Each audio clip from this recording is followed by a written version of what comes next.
Министерството за здравство и надлежните институции најавуваат брзо надминување на проблемот со недостигот на биолошка терапија на клиниката за онкологија, поради што пациентите веќе десетина дена не ги примаат потребните лекови.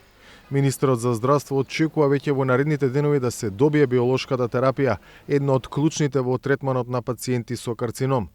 Се надевам оваа недела веќе ќе биде снабдена клиниката за онкологија со биолошка терапија, така да ние до сега сме имале дури повеќе од колку минатите години биолошка терапија. Меѓутоа, побарувањето од пациентите се многу поголеми, затоа веќе имаме и протоколи и конзилиум од доктори, бидејќи навистина е луксузна и не треба да се даде баш секаде. Таму кај што е индицирано и таму кај што лекарскиот конзилиум ќе одлучи дека треба да се даде биолошка терапија.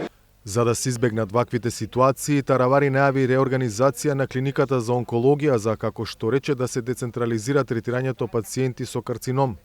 Првиот човек на Фондот за здравство, кој неодамна изјави дека недостатокот се должи на тоа што немало добра пресметка за тоа колку и кои лекови се потребни и дека веледрогеријата увозник уценувала со набавките, денеска објасни како мисли да го надмине проблемот. Сега доаѓам од состанок со директор на клиниката, еден дел ќе бидат решени со донации кои ќе се реализираат во текот на неделата, пошто лековите се присутни во Македонија, ги има на залика во Македонија, дел ќе бидат со анекси на договорите и тоа го расчистуваме денеска и утре со јавните набавки, така да мислам дека критичните лекови ќе бидат многу брзо достапни. ВМРО ДПМН, која повеќе од половина година е на власт, вината за состојбата ја гледа во претходните влади и во актуелниот лидер на опозицијата, кој во минатото беше министер за здравство. Јавното обвинителство не треба да молчи и треба да постапи во случајот со онкологија. Не сме цела држава да биде заложник на мафијата на смрт. Додека пациентите на онкологија чекаат терапија, мафијата на смртта, поддржана од Венко Филипче, трие раце за профит. Со години мафијата на смртта, предводена од веледрогеријата доктор Пановски, книжи енормни заработки и ги уценува Фондот за здравствено осигурување и Министерството за здравство. Филипче одговори дека власта само сака да го прикрие скандалот и собствената неспособност. Тој денеска покажа копија од редовните извештаи за работата на клиниката од периодот кога тој бил министер, кој рече дека ги доставил до јавното обвинителство.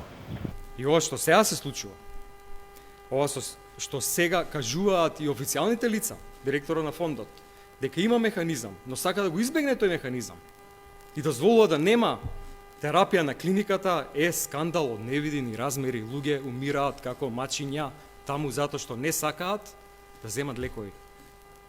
Треба да си понесат одговорност. Во тоа време, во моје време, лекови имаше секогаш, во секој момент, за секого. И во најтешките ковид времења. Лекови на онкологија нема сега. Пред година и половина беше формирана анкетна собраниска комисија која тогаш утврдуваше дали има одговорност во наводите за злоупотреба на лекови на истата клиника за онкологија, за што јавното обвинителство отвори предистражна постапка. За Гласот на Америка, од Скопје, Владимир Мирчевски.